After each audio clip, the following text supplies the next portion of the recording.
Hey, mister? Look, I know you want your power regulator and all, but I just gotta ask you. Do you understand what you're about to do? I don't think you should cut off Edgewater's power. I think it would be cruel. I'm sorry. That just sort of came out all at once. Edgewater's hurting. We've been losing workers year after year, and corporate hardly ever sends replacements. There's barely enough Saltuna to fill our bellies anymore. But the town's got some good people in it. Decent, hard-working folk just living their lives the only way they know how. They don't deserve to be punished.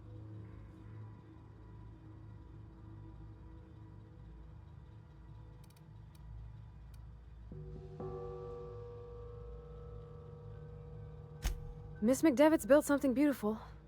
Somehow, she's talked the ground into giving life again. It's plain to see she's made the Vale a better place. Fed the hungry, tended the sick. Gave a home to those that had none. But Miss McDevitt delights in Edgewater's suffering. She wants to hurt the town. Do you really want to be party to that kind of hatred? That sure sounds like Mr. Thompson. If he was standing here, I imagine he'd remind us of how we're all one big, happy Spacer's Choice family. In Mr. Thompson's eyes, those deserters are still part of the Spacer's Choice family. The family must work together in order to survive. I hate to say it, but I think Mr. Thompson's got a point. Unless those deserters come back, Edgewater's as good as dead. Cutting off their power might be the only way. Sorry, I didn't mean to babble on like that. I felt like I had to say something.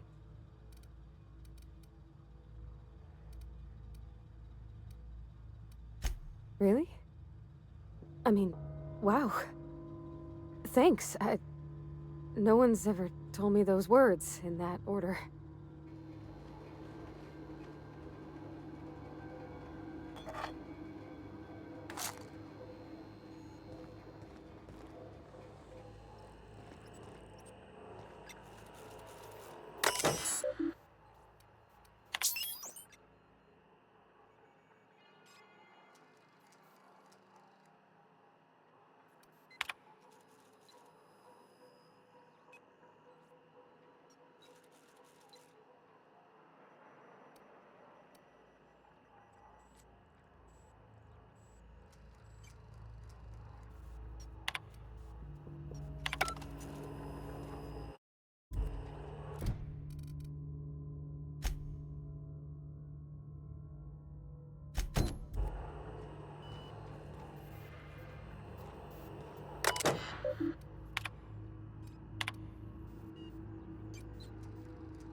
That's the thing about growing old. Your eyes start to fail. Elsewise, I would have seen you for the snake that you are, chopped you into pieces and roasted you on a spit. This is all you're doing. Cutting off my power, killing off my garden. Without refrigeration, my food will spoil, and my flock will starve. I want to ask you this in private, away from the eyes of my flock, so they do not see me lose my temper. Tell me, why did you do it?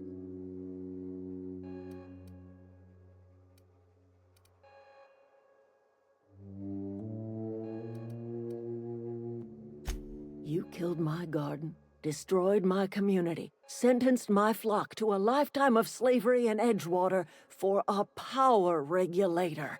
Well, shit, I wish it was personal. Go talk to Grace and Thomas. Look them in the eye and tell them their life here is over, and the only thing left to do is go back to Edgewater. This is now your responsibility. And you tell Reed Thompson that I will never return to Edgewater. I would rather die among my flowers than live under his management.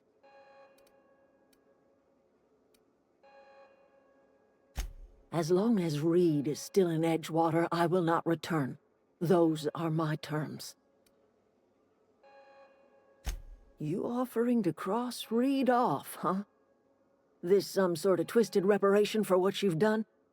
Or are you just looking for a chance to sow some chaos? Kill Reed if you must, or talk him into leaving if you can. He and I are not sharing the same four walls together.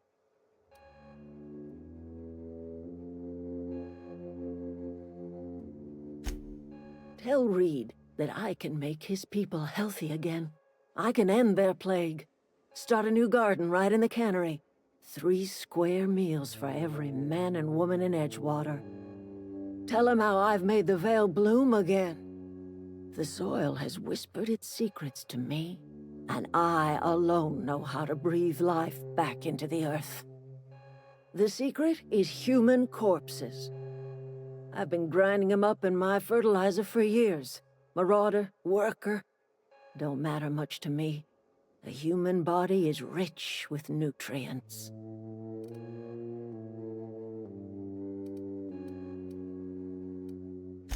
Edgewater's cemetery's got corpses aplenty, enough for a generation's worth of crops.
Is this your ship?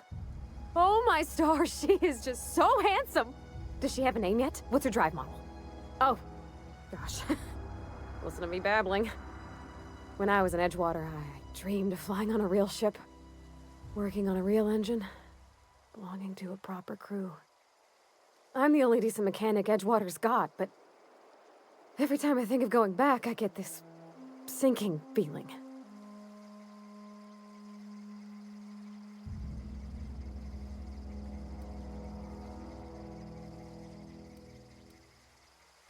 Well, it's kind of you to say that. And you're right. I wasn't happy. I want to ask you something, and you can say no. But can I come with you? I could tend to your engine. I know my G-valves from my catalyzers, and I can keep your ship singing. And if you ever need a pair of eyes watching your back, I can do that too. What do you think?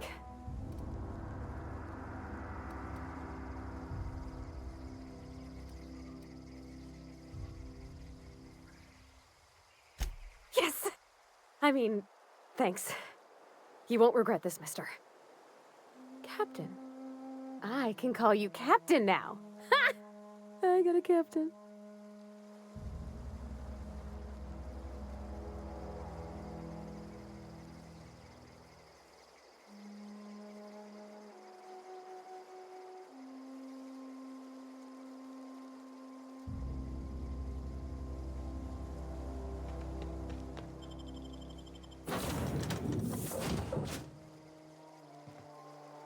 Well, I certainly am looking forward to flying on a ship named the Unreliable. I'll just head upstairs and claim a room.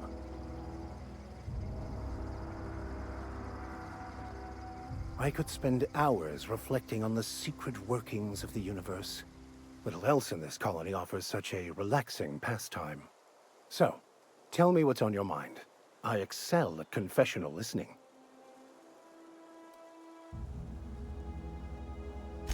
Nothing too out of the ordinary. Just your run-of-the-mill vicar with a violently enthusiastic disposition. That's what my parents called it. I grew up in a pit of a town much like Edgewater. I was destined to be a laborer like my parents, but I was infected early with a need to solve the equation. My passion didn't sit well with them.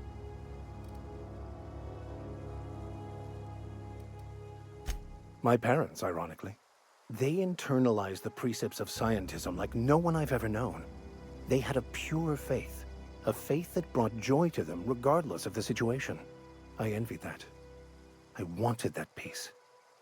I thought if I became a vicar, I could find it. Or at the very least, find out why I lacked it. They thought I was fighting the plan, should have accepted my lot. Some people pursue the clergy for power, prestige, but that was not me.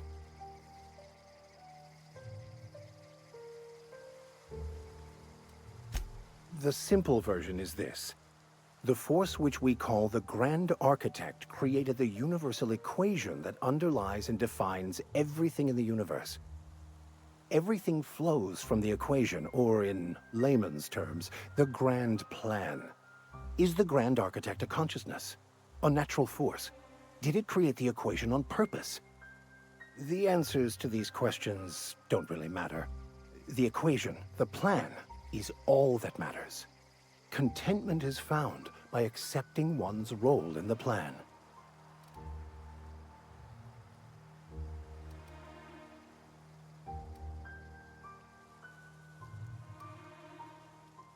Scientism, as its name implies, believes that nature abhors equality.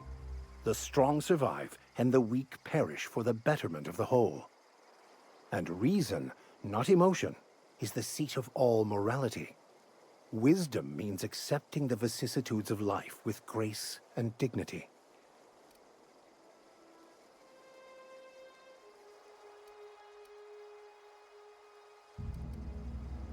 Yes?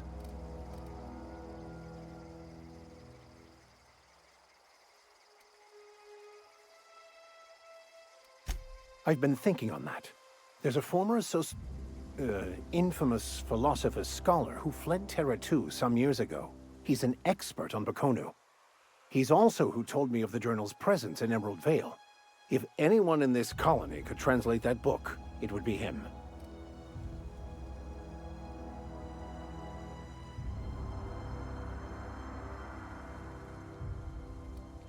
That's a good question.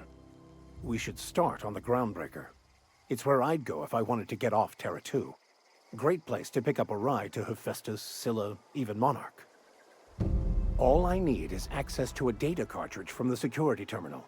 Their easily hackable system keeps a registry of all crew manifests for both arrivals and departures.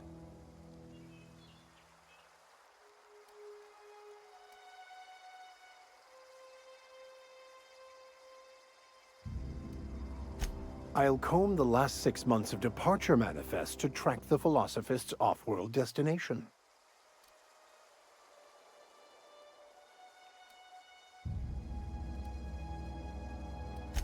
Thank you, Captain.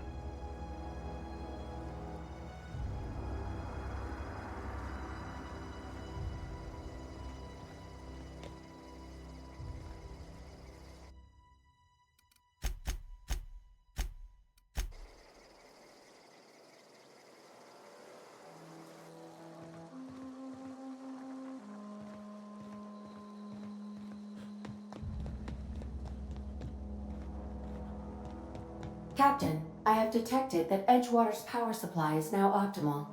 I applaud your willingness to invest your time in the local community.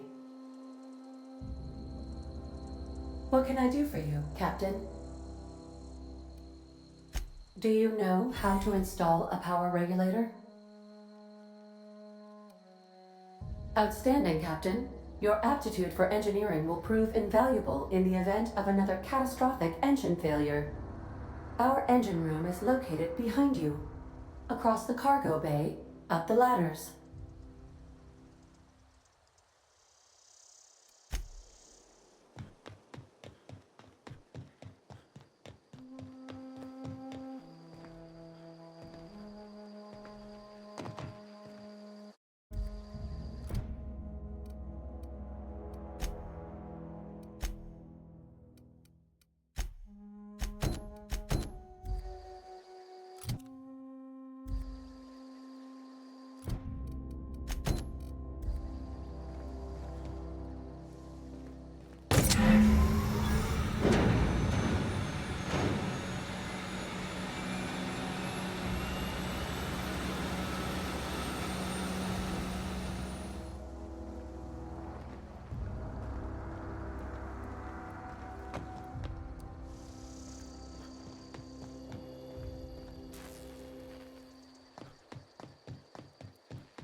What can I do for you, Captain? All systems are operating within acceptable parameters. I am prepared to bring the unreliable into low-altitude orbit. This should prove an adequate test of our flight capabilities.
I think you did the rightest thing you could sending the power back to Edgewater. A lot of people would have suffered otherwise. People I care for. Even if they ain't care much for me.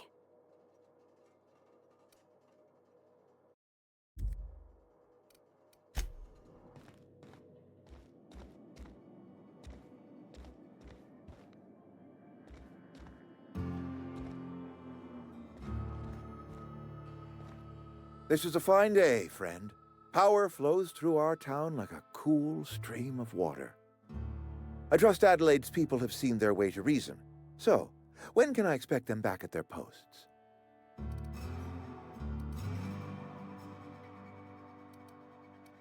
I expected as much.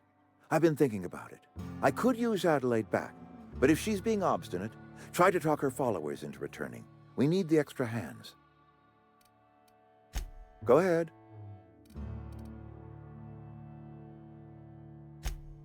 It is my job to keep two eyes on my town.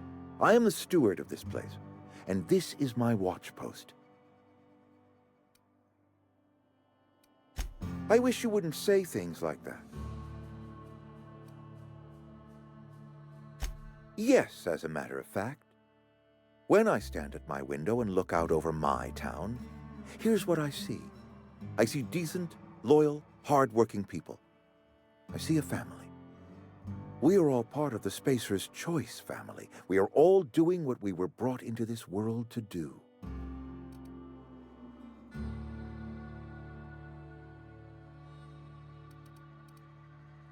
This is a Spacer's Choice town.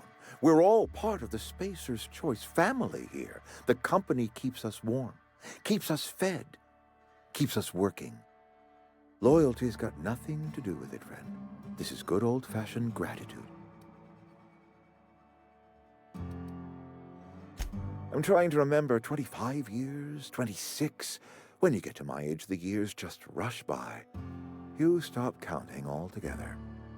I remember looking out this window and seeing the veils spread out from horizon to horizon. We were a sprawling town. We were booming.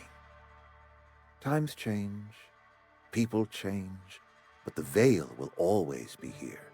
Spacer's Choice will always be here. Our work won't ever end. I take comfort in that. Go ahead.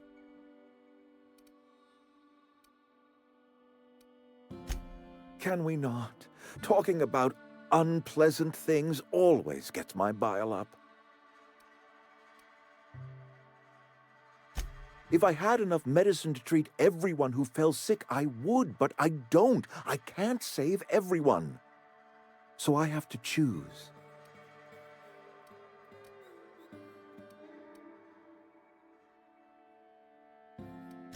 Adelaide's son was barely competent. I treat him with our medical rations, and it looks like I'm playing favorites. Now, I will not pretend to understand the suffering Adelaide must have felt on account of losing her child, but she is not the only one to have felt such suffering. I wish she had stayed with us. Adelaide left us when we needed her most.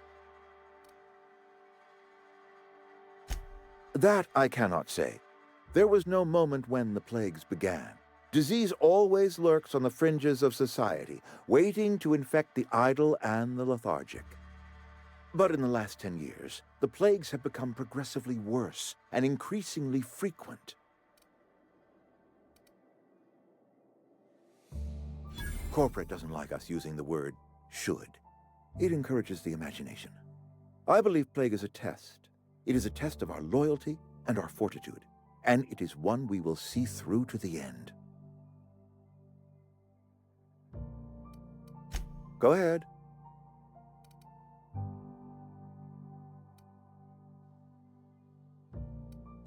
Adelaide was our only flavor specialist. We are a Saltuna canning institution. Saltuna without flavor is like a cysty pig without tumors, borderline inedible. Begging your pardon, Saltuna is a staple in the diet of any self-respecting spacer. Were it up to me, friend, I'd stack our larders with Saltuna galore. No other brand of Saltuna adds as much vim or vigor to the body's humors. But, and this is something we must keep between the two of us, Saltuna is hard to come by, what with being a species indigenous to the seas of another world. Oh, we've scavenged together some organic material from the surrounding environs. Mostly organic, mostly local mushrooms. Some of which possess a texture akin to a well-boiled slab of saltuna. The difference is all but impossible to detect to any but the prissiest of palate.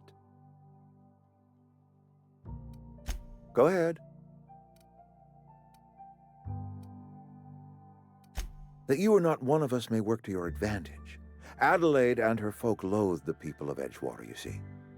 I admit the fault was mine. I'm about as diplomatic as a bristling canid. I just hope Adelaide and her folk will see their way past my flaws and return to town.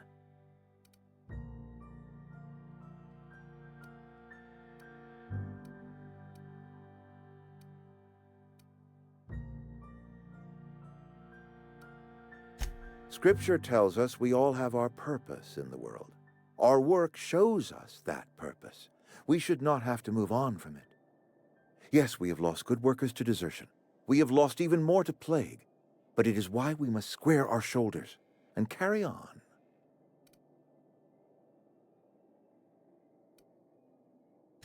Losing Adelaide was the hardest. She was our only flavor specialist. When she walked away, I knew we were in trouble. Spacer's Choice Saltuna is renowned across the system for its quality flavors and additives. We used to sell citrus-flavored Saltuna in our heyday. Ever since Adelaide left, we have been reduced to selling unflavored and spearmint. Go ahead. That you are not one of us may work to your advantage. I admit... Nate... Yes. Losing out...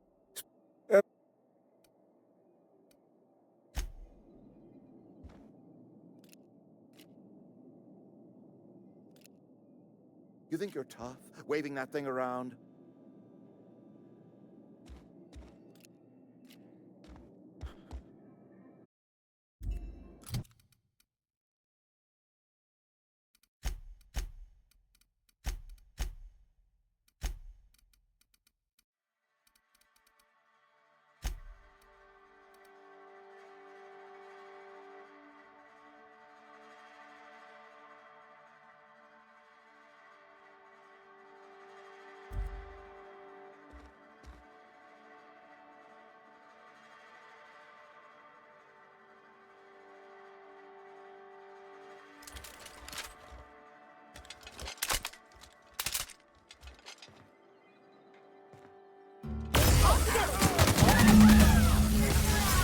Better take a look. We made it!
you out of your mind? You just killed him.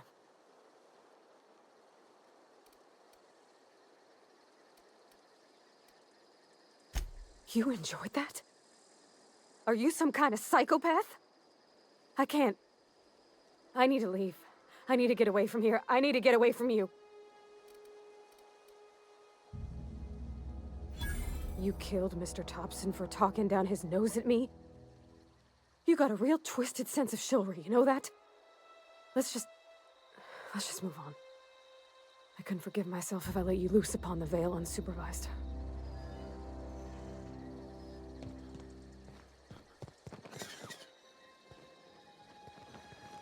Something you need?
Look at that.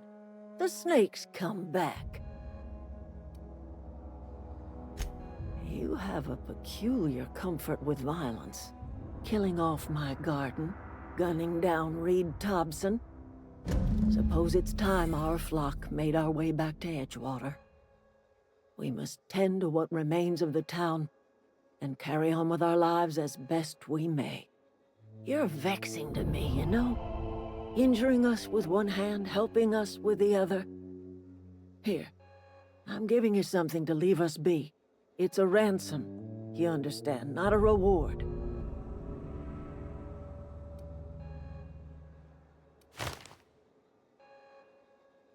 This don't put us on even footing, you understand. But it is a start. I might turn that old cannery into a garden. Got ourselves a whole cemetery bursting with bodies. I need some time to gather my personals. Long walk back to Edgewater. Got a considerable burden to carry.